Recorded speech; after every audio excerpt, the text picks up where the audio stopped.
Five things God wants you to know. You are deeply loved. I have loved you with an everlasting love. I have drawn you with unfailing kindness. Jeremiah 31 verse 3. God's love is not temporary, based on your actions. It is constant and eternal.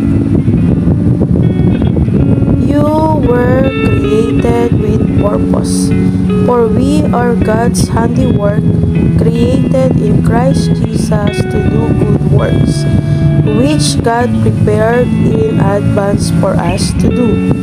Ephesians chapter 2 verse 10. You are uniquely made for a reason, to live meaningfully and do good in the world. You are never alone. Never will I leave you. Never will I forsake you. Hebrews 13:5. God promises to be with you, even when others walk away. When life gets tough.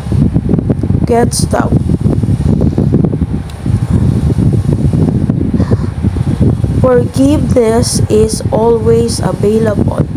If we confess our sins, He is faithful and just and will forgive us our sins and purify us from all unrighteousness. 1 John 1:9. God's forgiveness is real and complete. You can always start fresh. Hope is stronger than fear, for I know the plans I have for you, declares the Lord. Plans to prosper you and not to harm you.